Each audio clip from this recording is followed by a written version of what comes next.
Subscribe कीजिए हमारे channel study stars को और लेटेस्ट वीडियो के लिए इस बेल आइकन को क्लिक कीजिए। हेलो स्टूडेंट, मैं दीपेश केसरवानी आपको छत्तीसगढ़ का प्राचीन इतिहास पढ़ा रहा हूँ और उसके अंतर्गत हम लोग पढ़ रहे हैं कलचुरी शासन के बारे में।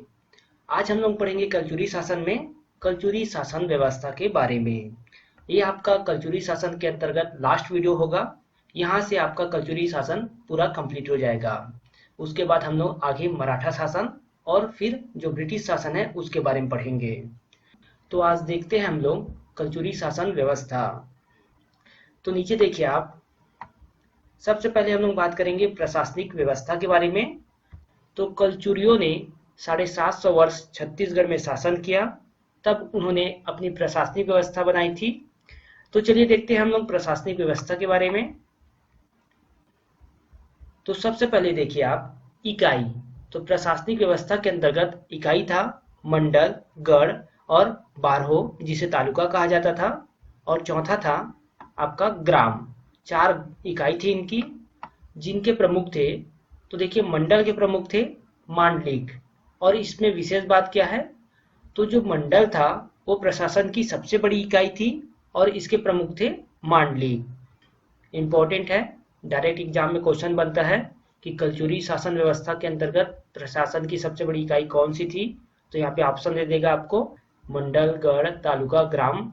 तो अब आपको बताना रहेगा कि कौन सी इकाई है, तब आंसर होगा आपका मंडल। आगे देखते हैं हम लोग, गढ़ की बात करें जिसे किला भी कहा जाता था। तो इसके प्रमुख थे दीवान।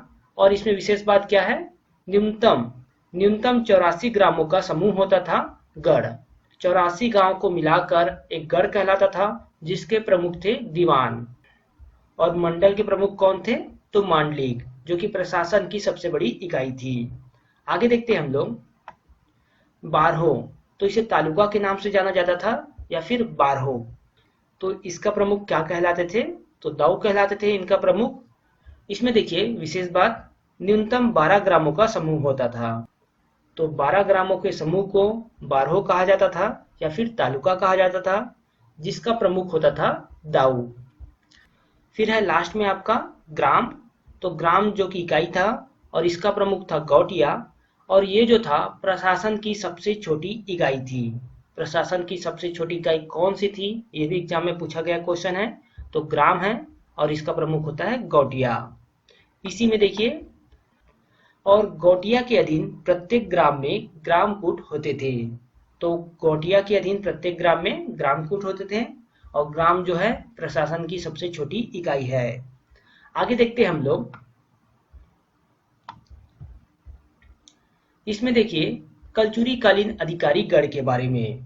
तो कलचुरी काल में जो अधिकारी हुए थे उनके बारे में।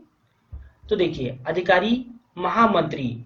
तो महामंत्री का क्या कार्य होता था कलचुरी शासन व्यवस्था में, तो सर्व प्रमुख अधिकारी होता था ये।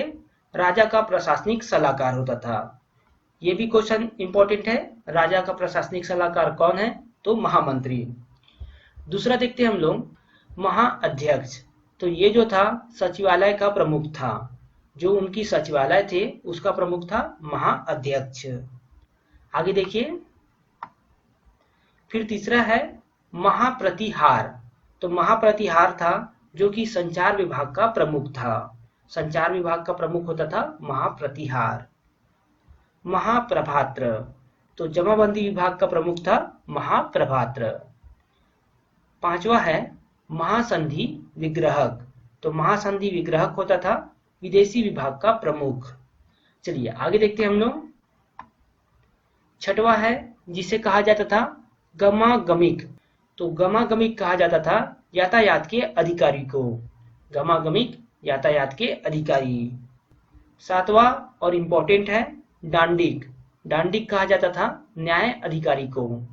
जो न्याय अधिकारी होते थे उसे डांडिक कहा जाता था। आठवां है बलाधिकृत। तो बलाधिकृत कहा जाता था सैन्य अधिकारी को। नौवां है दंडपाशिक। तो दंडपाशिक के नाम से जाना जाता था सर्वोच्च पुलिस अधिकारी। ये भी इंपॉर्टेंट है, दंडपाशिक जो है सर्वोच्च पुलिस अधिकारी जो है दंडपाशिक के नाम से जाना जाता था। 10वां है दुष्ट साधक। तो चोर पकड़ने वाले को कहा जाता था दुष्ट साधक। 11वां है चाट व भाट। तो देखिए, संपत्ति की सुरक्षा हेतु चाट मतलब पुलिस को कहा जाता था और संपत्ति की सुरक्षा हेतु भाट सैनिक को कहा जाता था। तो चाट व भाट किसे कहा जाता था? संपत्ति की सुरक्षा हेतु पुलिस और सैनिक को। तो ये थे कलचुरी शासन व्यवस्था के अंतर्गत प्रमुख अधिकारी गण और उनके विभाग। तो जितना मैंने आपको कलचुरी शासन व्यवस्था के अंतर्गत पढ़ाया है वो सारे चीज इम्पोर्टेंट है। तो ये वीडियो जो है यहीं पे समाप्त होता है। आगे हम लोग पढ़ेंगे मराठा शासन के बारे में।